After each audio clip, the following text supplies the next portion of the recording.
Educare বায়োলজিতে সকলকেই স্বাগত। আমরা আগের ক্লাসে দেখেছো তোমরা যে সপুষ্পক উদ্ভিদের যৌন জনন ক্লাস 12-এর এই ফার্স্ট ইউনিটের এই অধ্যায়টি আমরা শেষ করেছি। আজকে আমি শুরু করব এই ইউনিটের আরেকটি অধ্যায়, যার নাম হিউম্যান রিপ্রোডাকশন, মানব জনন। এটাকে আমি কয়েকটি টপিকসে ভাগ ভাগ করে আলোচনা করব। আজকে আমার প্রথম টপিকস হলো ইন্ট্রোডাকশন বা সূচনা। শুরু করছি।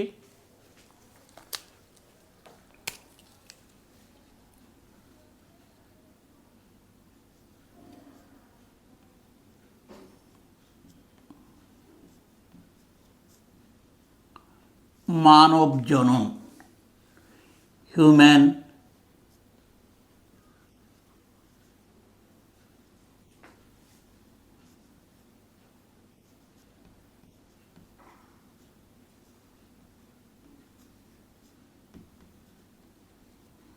রিপ্রোডাকশন। আজকের যে বিষয়টি, টপিক 1, কি সেটা?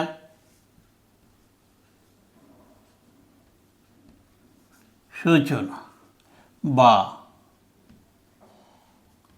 ইন্ট্রোডাকশন।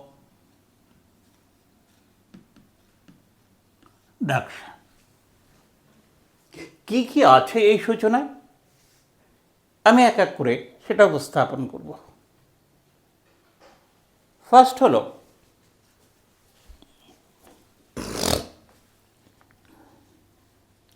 প্রজননতন্ত্র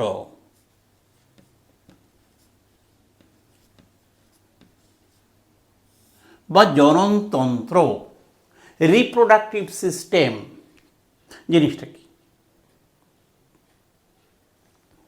দেখো, মুখ্য জননাঙ্গ বা প্রধান জননাঙ্গ স্ত্রী পুরুষের এবং তার সঙ্গে আনুষঙ্গিক বিভিন্ন প্রকার জননাঙ্গের সমন্বয়ে যে তন্ত্র গঠিত হয় তাকেই বলা হয় প্রজননতন্ত্র বা জননতন্ত্র। তাহলে এই জননতন্ত্রের সংজ্ঞা হল প্রজননে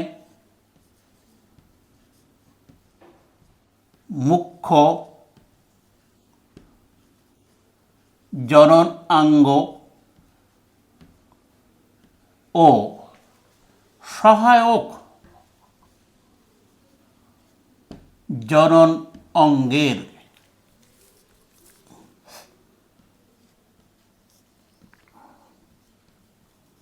সমন্বয়ে গঠিত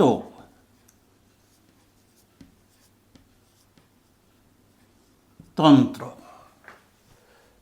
কে বলা হয় প্রজননতন্ত্র বা জননতন্ত্র।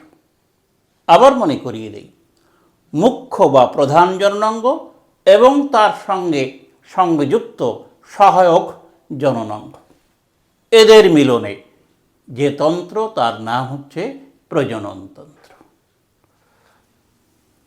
এবার এই প্রজননতন্ত্রে বিশেষ করে হিউম্যান রিপ্রোডাক্টিভ সিস্টেম আমরা করছি।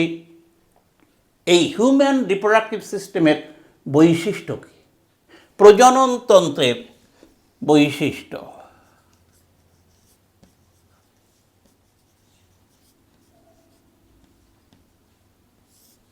কতগুলো বিশেষ বৈশিষ্ট্য আছে হিউম্যান রিপ্রোডাক্টিভ সিস্টেমের। যেমন 1 নম্বর বৈশিষ্ট্য, মানুষ যৌন দ্বিরূপ প্রাণী। সঙ্গত কারণেই স্ত্রী পুরুষ ভেদ আছে এবং তার ফলে পুরুষের দেহে আছে পুংজননতন্ত্র, স্ত্রীলোকের দেহে আছে স্ত্রী জননতন্ত্র। এই যৌন দ্বিরূপতা মানব প্রজননতন্ত্রের একটি গুরুত্বপূর্ণ বৈশিষ্ট্য। তাহলে 1 নম্বর আমি রাখছি, যৌন দ্বিরূপতা।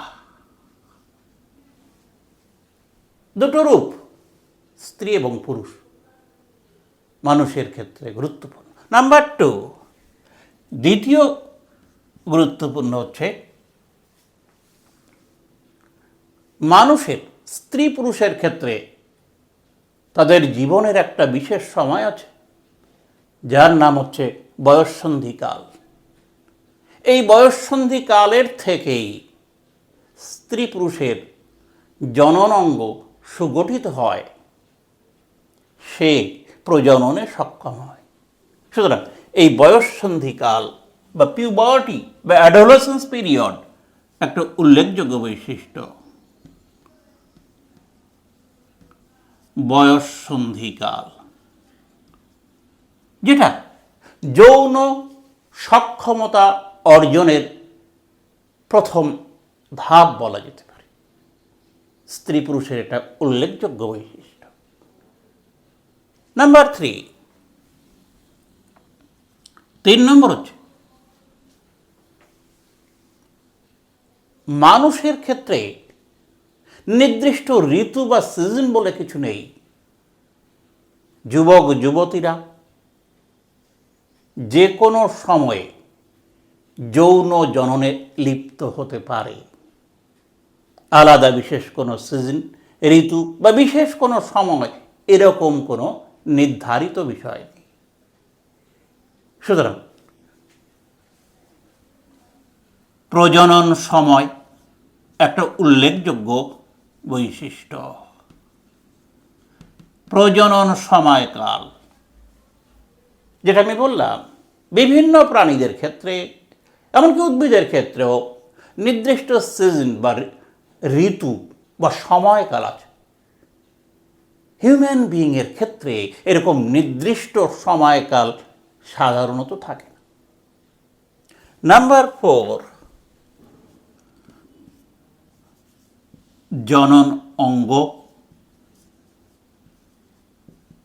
দেখো, স্ত্রী পুরুষের জনন অঙ্গের মধ্যে প্রধান জননাঙ্গ বলে একটা কথা আছে এবং আনুষঙ্গিক জননাঙ্গ বলে কথা। যেমন পুরুষের ক্ষেত্রে কি প্রধান জননাঙ্গ হলো কি শুক্রাশয়, পুংজননাঙ্গ।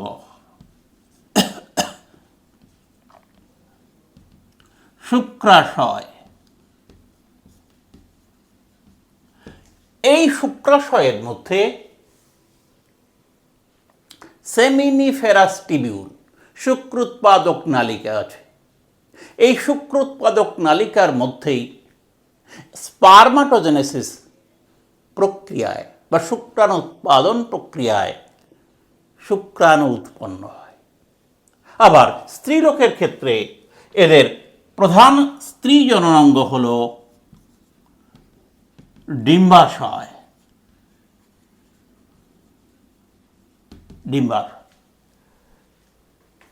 যার মধ্যে উজেনেসিস প্রক্রিয়ায় ডিম্বাণু উৎপন্ন হয়। নেক্সট, নাম্বার 5,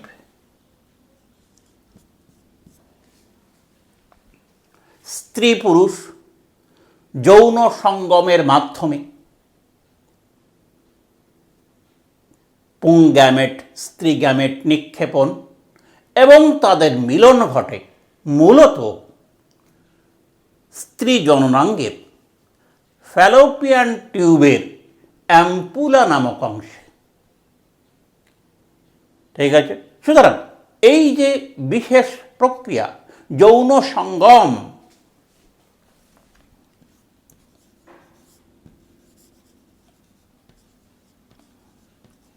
এর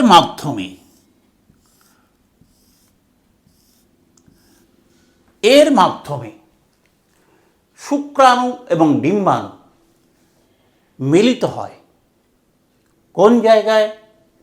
সাধারণত পুরুষের শুক্রাণু বীর্যের মাধ্যমে স্খলিত হয় স্ত্রী জননাঙ্গ বা যোনিতে, সেখান থেকে পরিবাহিত হয় জরায়ু হয়ে ফ্যালোপিয়ান টিউবের মাধ্যমে অ্যাম্পুলাতে।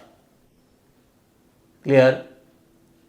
আবার স্ত্রী দেহ থেকে উৎপন্ন ডিম্বাণুও ঠিক সেই জায়গায় আসে, ফলে সেখানে মিলন ঘটে।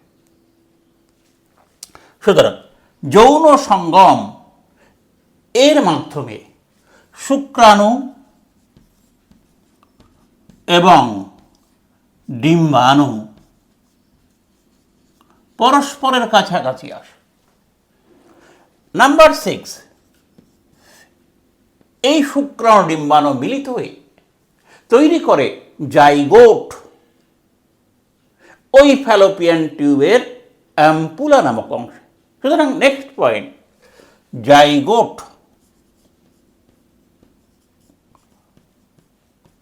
এটা হয় যে প্রক্রিয়ায়, তার নাম হলো নিষেক। এই নিষেক একটা উল্লেখযোগ্য বৈশিষ্ট্য হিউম্যান রিপ্রোডাকশন। এই নিষেকের পরে তৈরি হয় জাইগোট। নাম্বার 7, এরপর এই জাইগোটটি স্ত্রীলোকের জরায়ুতে প্রতিস্থাপিত হয়, যেখানে এই জাইগোট থেকে ভ্রূণ গঠিত হয়। সুতরাং ভ্রূণ গঠন এটা একটা উল্লেখযোগ্য বৈশিষ্ট্য। প্রায় 9 মাস বা 36 সপ্তাহ পরে এই ভ্রূণটা পূর্ণ গঠিত শিশু প্রাণীর অবয়ব লাভ করে, তারপরে ভূমিষ্ঠ হয়। নেক্সট, ভ্রূণ গঠন এবং 8 হচ্ছে প্রসব। এই বিশেষ বৈশিষ্ট্যগুলো মানব প্রজনন তন্ত্রে কিন্তু উল্লেখযোগ্য ভূমিকা পালন করে। হলো ফার্স্ট আমি বলেছি প্রজনন তন্ত্র, তারপরে বৈশিষ্ট্য। এবার নেক্সট, এই প্রজনন তন্ত্রের আবার ভাগ আছে। যেহেতু আমি বলেছি যৌন দ্বিরূপ প্রাণী মানুষ, সুতরাং প্রজনন তন্ত্র প্রকারভেদ।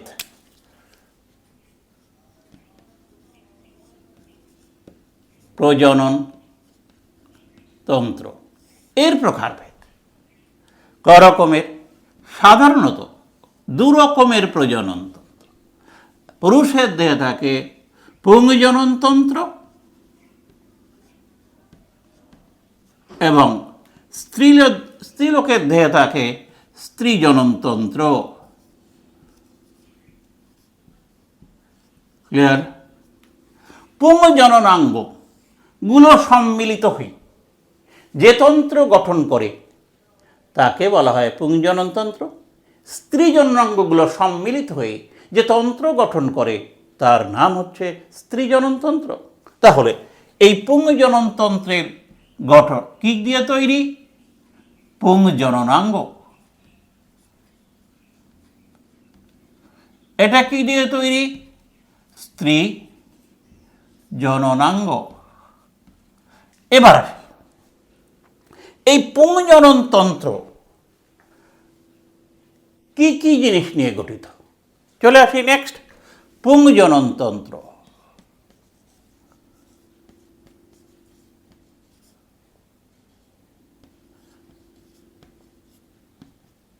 ক্লিয়ার? পুংজনন তন্ত্র পুংজননাঙ্গ নিয়ে গঠিত, আমি লিখেছি এখানে। এই পুংজননাঙ্গের মধ্যে আবার 2 রকম ভাগ আছে, মুখ্য জননাঙ্গ এবং গৌণ বা সহায়ক জননাঙ্গ। তাহলে পুরুষের ক্ষেত্রে আমরা ভাগ করছি মুখ্য জননাঙ্গ বা প্রধান জননাঙ্গ এবং আনুষঙ্গিক বা সহায়ক জননাঙ্গ। সহায়ক জননাঙ্গ। পুরুষের মুখ্য জননাঙ্গ হচ্ছে তার গোনাড বা জননগ্রন্থি হল শুক্রাশয়, 1 জোড়া শুক্রাশয়। আর সহায়ক জননাঙ্গের মধ্যে অনেকগুলো আছে, তার মধ্যে আমরা ভাগ করতে পারি এপিডিডাইমিস,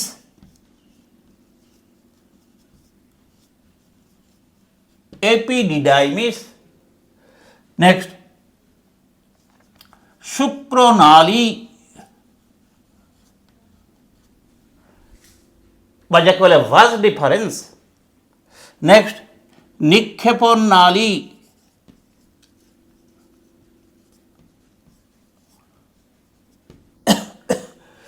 নেক্সট হলো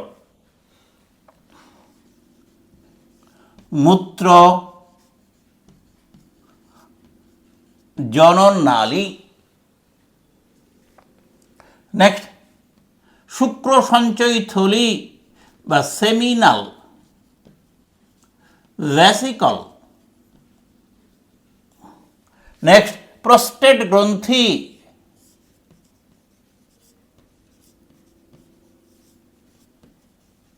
নেক্সট কাউপার গ্রন্থি।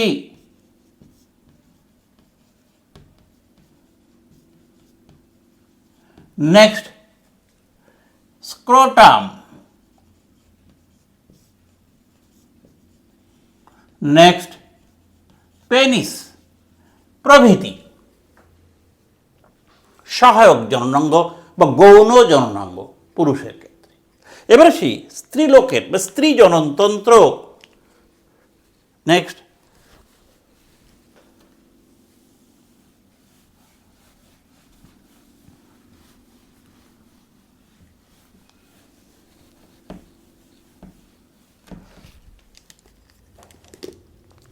স্ত্রী জননতন্ত্র।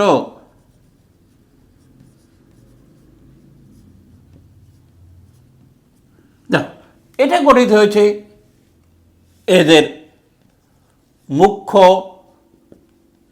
বা প্রধান জননাঙ্গ আর সহায়ক জননাঙ্গ বা গৌণ জননাঙ্গ। এদের মুখ্য জননাঙ্গ হচ্ছে ডিম্বাশয়,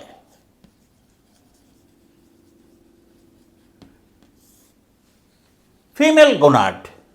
নেক্সট সহায়ক জননাঙ্গের মধ্যে আছে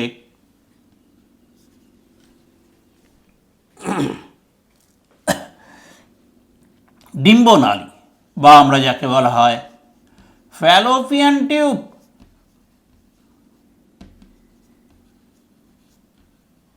নেক্সট আছে জরায়ু, ইউটেরাস। নেক্সট আছে যোনি, vagina. Next vulva. Next clitoris.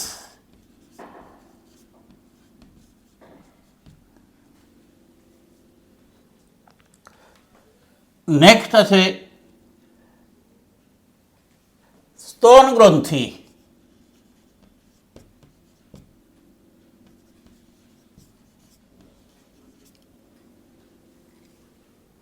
Next আছে বার্থলিন গ্রন্থি।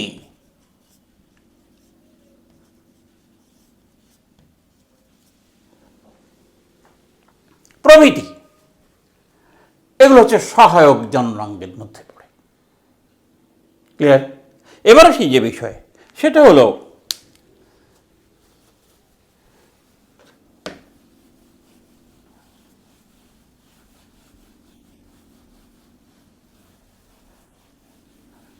এবার যে বিষয়ে আলোচনা করব যৌন লক্ষণ।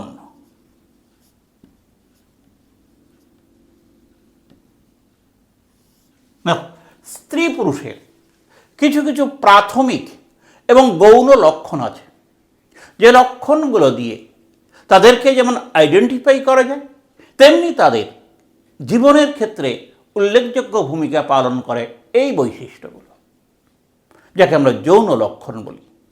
স্ত্রী পুরুষের যে লক্ষণগুলো তাদের পরস্পর থেকে আলাদা করে চিনতে প্রধানত সহায়তা করে, তাদের যৌন লক্ষণ বলে। ক্লিয়ার? আবার বলি, স্ত্রী পুরুষকে পৃথকভাবে চিনতে গেলে প্রধানত বাহ্যিক যে লক্ষণগুলো তাকে সাহায্য করে তার নাম হচ্ছে যৌন লক্ষণ। এখানেও ভাগ রয়েছে যৌন লক্ষণ। এই যৌন লক্ষণ দু প্রকার। কি কি? একটা হচ্ছে প্রাথমিক যৌন লক্ষণ, আরেকটা হচ্ছে গৌণ যৌন লক্ষণ। গৌণ যৌন লক্ষণ এখানে উল্লেখযোগ্য, স্ত্রী পুরুষ একটা নির্দিষ্ট সময় পরে সে জননগত পরিপূর্ণতা লাভ করে। এটা সাধারণত হয় কৈশোর এবং যৌবনের সন্ধিক্ষণে, যে বিশেষ সময় তাকে বলে অ্যাডোলেসেন্স পিরিয়ড বা পিউবার্টি, বয়স সন্ধিকাল। এই সময় তার জননাঙ্গগুলো সুগঠিত হয়, দেহের বিভিন্ন হরমোন নিঃসরণকারী গ্রন্থিগুলো অত্যন্ত সক্রিয় হয়ে ওঠে, যার ফলে বিভিন্ন রকম যৌন লক্ষণগুলো প্রস্ফুটিত হয়, যার ফলে আমরা স্ত্রী পুরুষের আলাদা আলাদা আইডেন্টিটি লক্ষ্য করতে পারি। সুতরাং খেয়াল করবে, এই গৌণ যৌন লক্ষণগুলো প্রকাশের সময় কিন্তু অ্যাডোলেসেন্স পিরিয়ড থেকে শুরু হয় বা কৈশোর এবং প্রাপ্তবয়স্ক বা যৌবনের সন্ধিক্ষণে অবস্থিত। সাধারণত পুরুষের ক্ষেত্রে 12 থেকে 15 বছর, স্ত্রীলোকের ক্ষেত্রে 9 থেকে 14 বছর, এই সময়কালকে এই বয়স সন্ধিকাল হিসাবে অভিহিত করা হয়। যাই হোক, তো প্রাথমিক যৌন লক্ষণ যেটা সাধারণত প্রধান স্ত্রী পুরুষের আইডেন্টিফাই করার জন্য দরকার, এটা হচ্ছে পুরুষের ক্ষেত্রে তার বহিঃজননাঙ্গ, পুরুষের বহিঃজননাঙ্গ।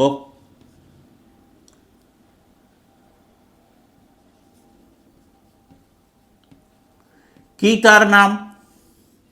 পেনিস।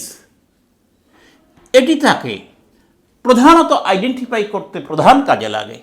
স্ত্রীলোকের ক্ষেত্রে এদের যে বহিঃজননাঙ্গ, বিশেষ করে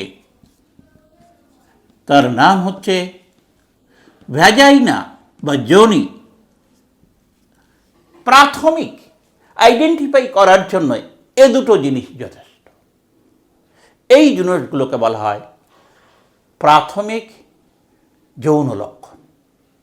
নেক্সট, এবার একটু আগেই তোমাদের বললাম যে বয়স সন্ধিকালে এ গ্রন্থিগুলো সুগঠিত হয়, বিভিন্ন প্রকার হরমোনের ক্রিয়া শুরু হয়, যার ফলে তাদের দেহে যে লক্ষণগুলো ফুটে ওঠে তাকে বলে গৌণ যৌন বৈশিষ্ট্য, এবং লক্ষণগুলোকে বলা হয় গৌণ যৌন লক্ষণ।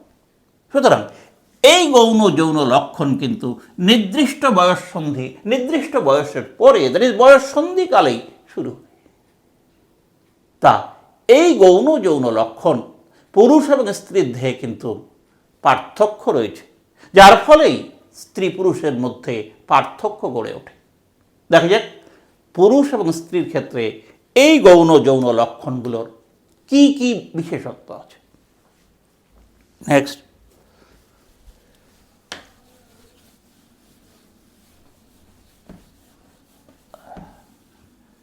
আমি এখানে পৃথক পৃথকভাবে এখানে ভাগ করে নিচ্ছি।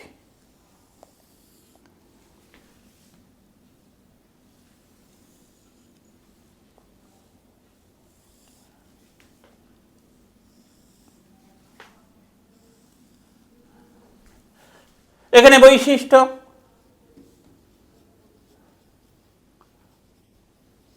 ক্লিয়ার? এখানে পুরুষের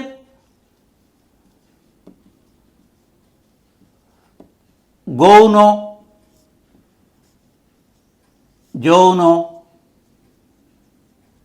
লক্ষণ, স্ত্রীলোকের গৌণ যৌন লক্ষণ।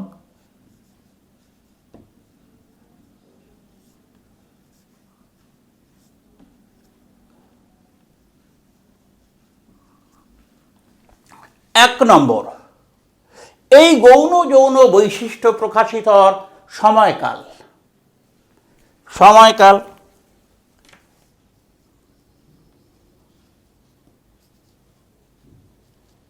ফার্স্ট, সাধারণত পুরুষের ক্ষেত্রে।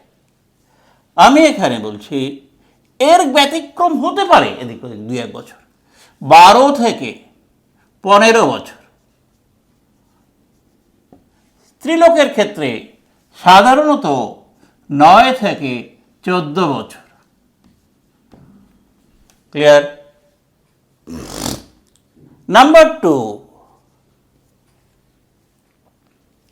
এর নিয়ন্ত্রণ, এই গৌণ যৌন বৈশিষ্ট্যের নিয়ন্ত্রককে নিয়ন্ত্রক। নাম্বার 2,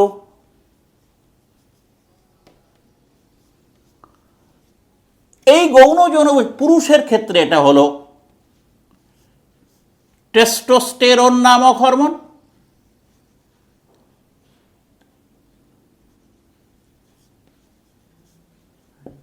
এটা হলো পুরুষের ক্ষেত্রে মুখ্য যৌন হরমোন। স্ত্রীলোকের ক্ষেত্রে সাধারণত ইস্ট্রোজেন এবং প্রোজেস্টেরন।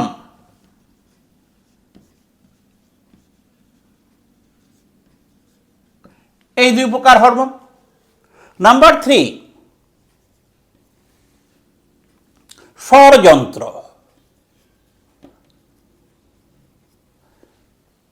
সাধারণত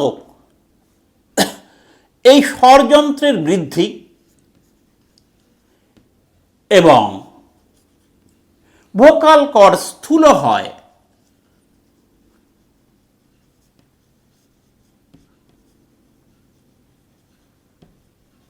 ক্লিয়ার? স্ত্রীলোকের ক্ষেত্রে তেমন কোনো পরিবর্তন হয় না, স্বরযন্ত্রের বৃদ্ধিও ঘটে, ভোকাল কর্ডটাও সুগঠিত হয়।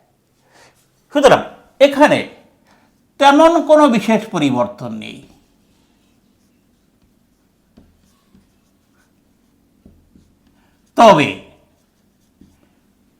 তবে 4, কণ্ঠস্বরের পরিবর্তন হয়। কি? এটা ভারী হয় ও কিছুটা কর্কশ। এখানকার শব্দ তীক্ষ্ণ ও উচ্চ, সরু এবং উচ্চ সুরেলা কণ্ঠের উদ্ভব ঘটে। নাম্বার 5, কণ্ঠস্বরের পরে আমরা যে বিষয়ে আলোচনা করব দেহ অবয়ব।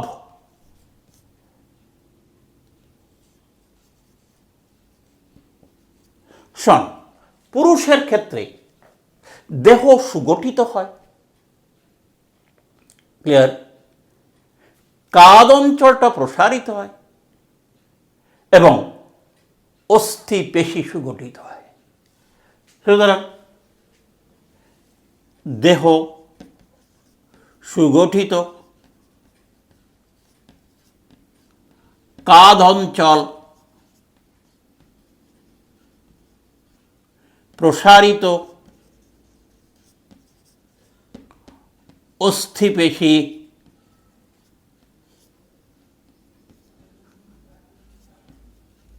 সবল, সুগঠন,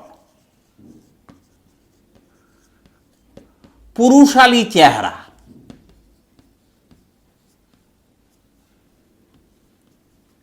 এর বিকাশ ঘটে। এখানে এদেরও স্ত্রীলোকের ক্ষেত্রে দেহ সুগঠন,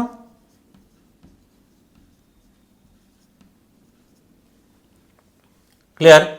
তবে কাঁধ অঞ্চল এখানে সুগঠিত, পুরুষের মতো এরকম নয়।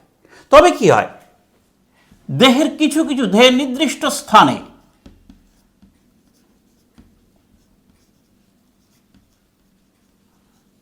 ত্বকের নিচে ফ্যাট সঞ্চিত হয়, দেহ নরম, কোমল ও মেয়েলি চেহারা।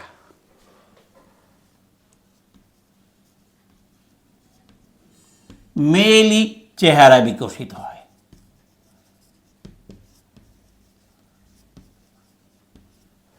ক্লিয়ার? নাম্বার 6, কেশ বিন্যাস।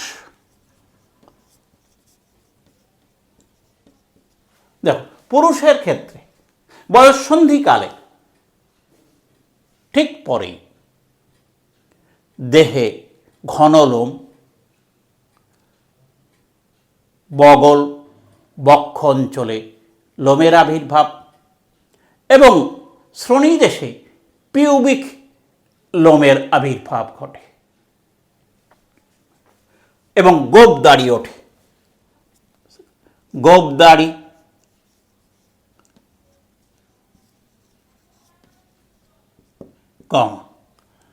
বগল, বক্ষ, দেহত্বক ও শ্রোণীদেশে পিউবিক লোম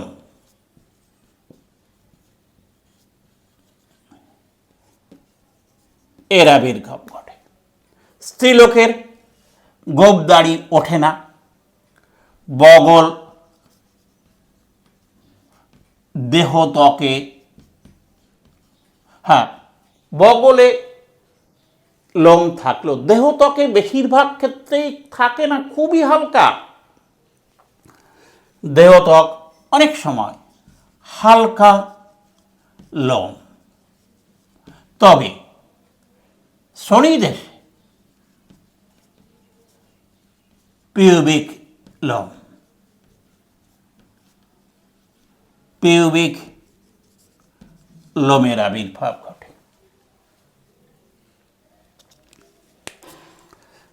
নেক্সট এসো 7,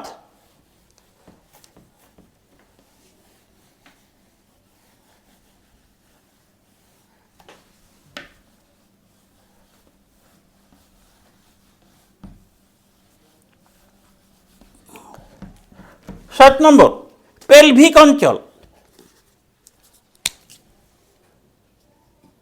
পেলভিক অঞ্চল পুরুষদের ক্ষেত্রে সাধারণত সরু হয়, পেলভিক নিতম্ব বলা হয়।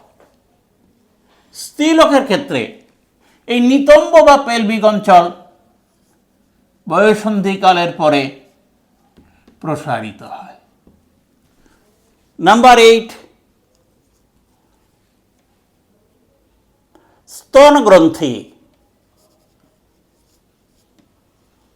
সাধারণত পুরুষের ক্ষেত্রে এটা বিকশিত হয় না, এটা এখানে বিকশিত হয় এবং ফ্যাট বা চর্বি সঞ্চয় ও স্তন গ্রন্থির বৃদ্ধি ঘটে। নাম্বার 9, স্খলন। পুরুষের ক্ষেত্রে রজচক্র হয় না, কিন্তু বয়ঃসন্ধিকালের পরে বীর্যস্খলন হয়।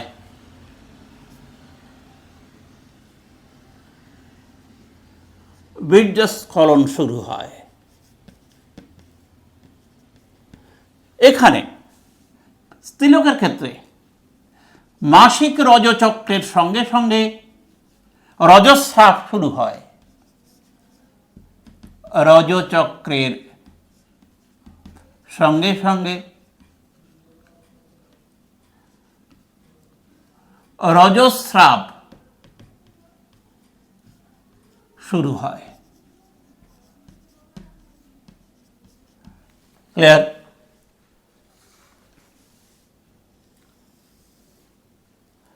নাম্বার 10, মানসিকতা।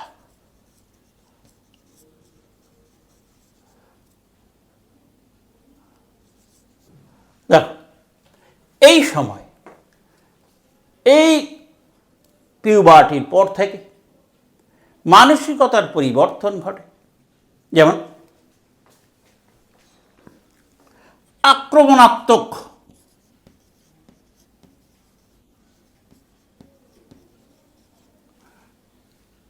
মানসিকতা,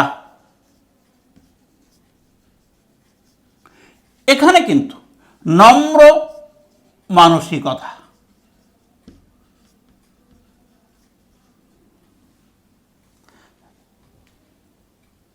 এখানে পুরুষোচিত দৃঢ়তা ও স্বভাব পরিলক্ষিত হয়। এখানে মেয়েলি স্বভাব পরিলক্ষিত হয়। আর বিপরীত লিঙ্গের প্রতি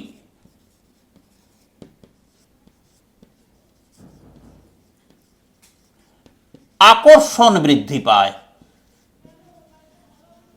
এখানেও তাই, সেম, বিপরীত লিঙ্গের প্রতি আকর্ষণ বৃদ্ধি পায়।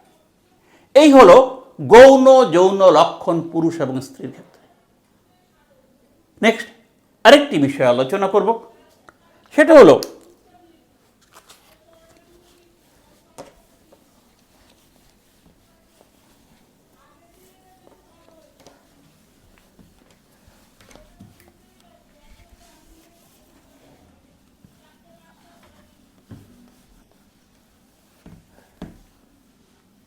পিউবার্টি, বয়ঃসন্ধিকাল, অ্যাডোলেসেন্স পিরিয়ড, পিউবার্টি।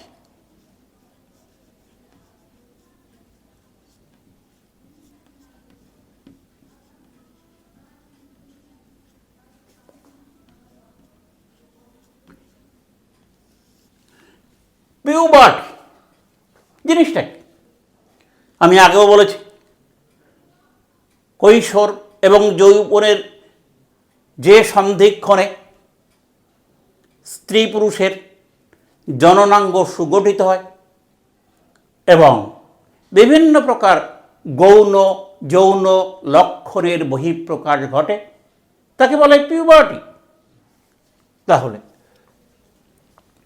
জিনিসটা কি? কৈশোর ও যৌবনের যে সন্ধিক্ষণে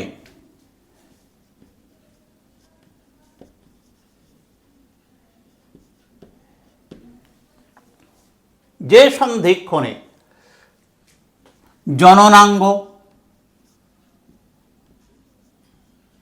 সুগঠিত,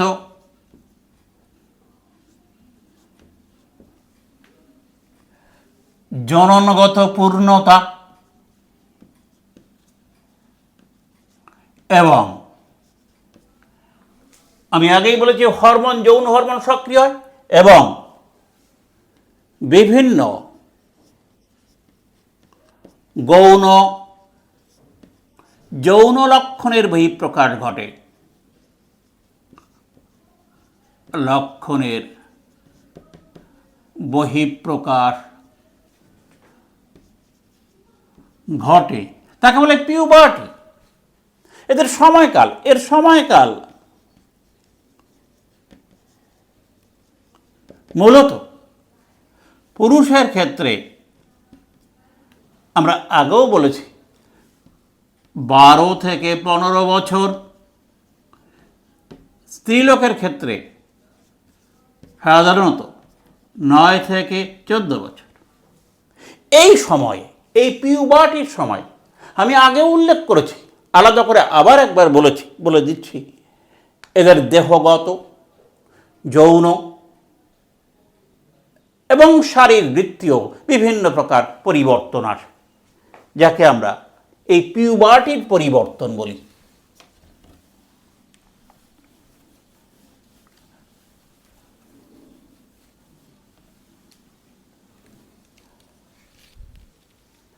এদের এই পিউবার্টির যে পরিবর্তনগুলো, তার ক্ষেত্রে শারীরবৃত্তীয়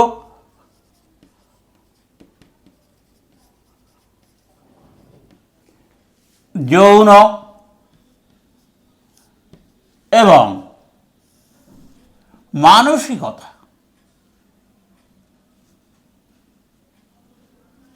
এই সমস্ত বিষয়ে বিশেষ পরিবর্তন ঘটে, যেগুলো আমি গৌণ যৌন লক্ষণের ক্ষেত্রে উল্লেখ করেছি।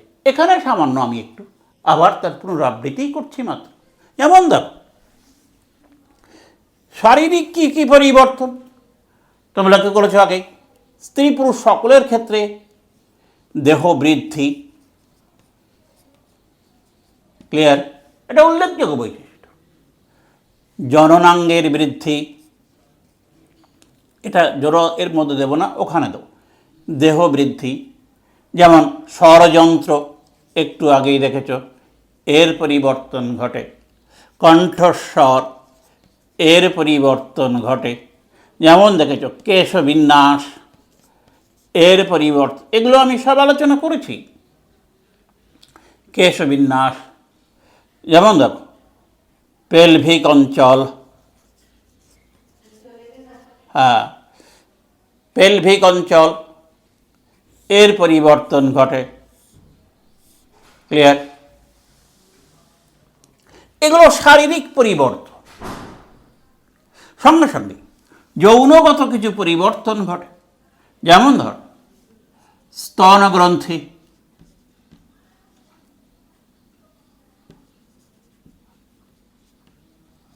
এর বৃদ্ধি ঘটে, জননাঙ্গ,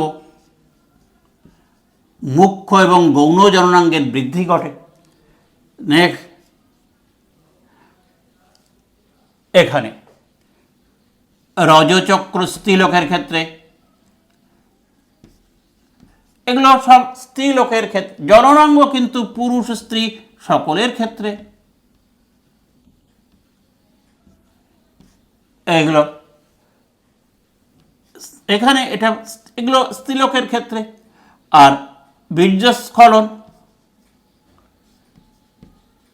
এটা কিন্তু পুরুষের ক্ষেত্রে, তাই তো? এগুলো আমরা কিন্তু বারবার উল্লেখ করছি, ওই লক্ষণের মধ্যেই বলেছি। আমি এখানে আরেকবার একটু উল্লেখ করছি, এইগুলো কিন্তু সাধারণত স্ত্রী পুরুষ সকলের ক্ষেত্রে এই জিনিসটা ঘটে। এখানে মানসিকতা, স্ত্রীলোকের ক্ষেত্রে মেয়েলি মানসিকতা,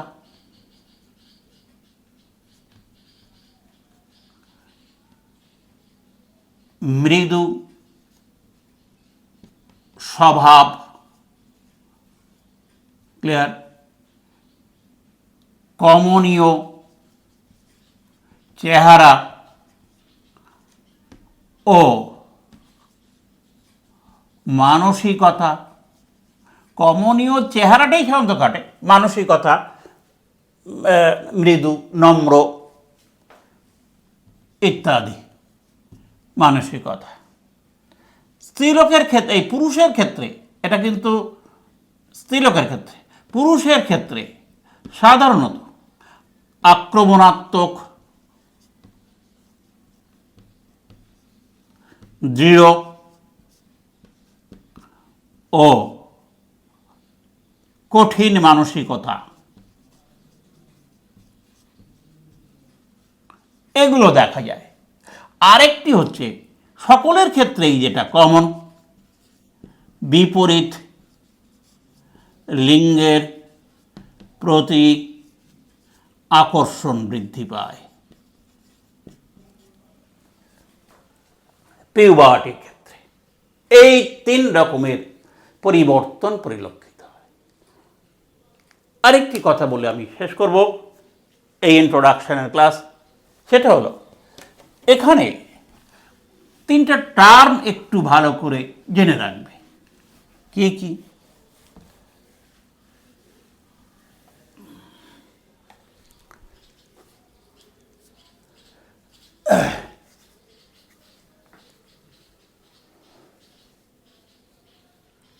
মেনার্কি, রজচক্র শুরু হয় যে সময়, মেনোপোজ, স্ত্রীলোকের রজচক্র বন্ধ হয়, এই বন্ধ হওয়ার সময়কে বলা হয় মেনোপজ। ক্লিয়ার? থেলার কি,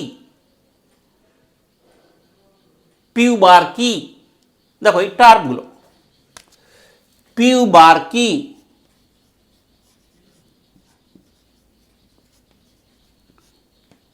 থেলার কি, অ্যাড্রেনার কি,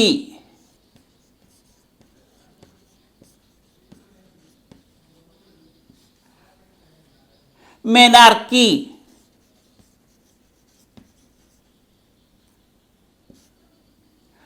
মেনোপজ, পিউবার কি। এই বয়ঃসন্ধিকালে প্রথম শ্রোণীদেশে পিউবিক ক্রোমের আগমন, পিউবিক শ্রোণীদেশে পিউবিক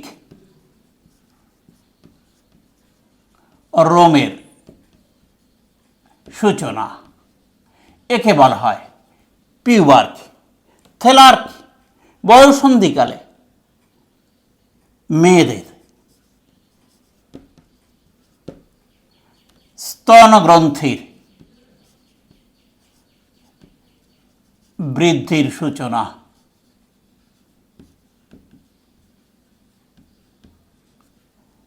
অ্যাড্রেনার্কি বয়ঃসন্ধিকালে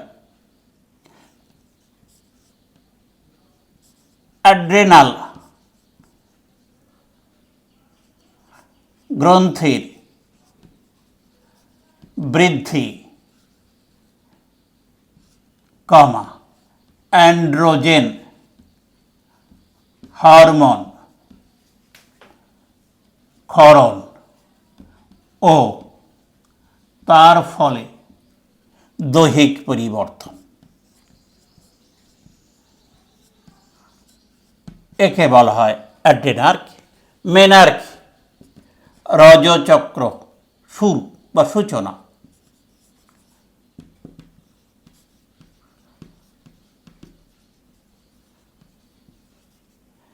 মেনোপজ রজচক্র বন্ধ হওয়া। ক্লিয়ার? আমার ইন্ট্রোডাকশনের ক্লাস শেষ। ভালো থাকবে, পরবর্তীতে দেখা হবে আরেকটি বিষয়।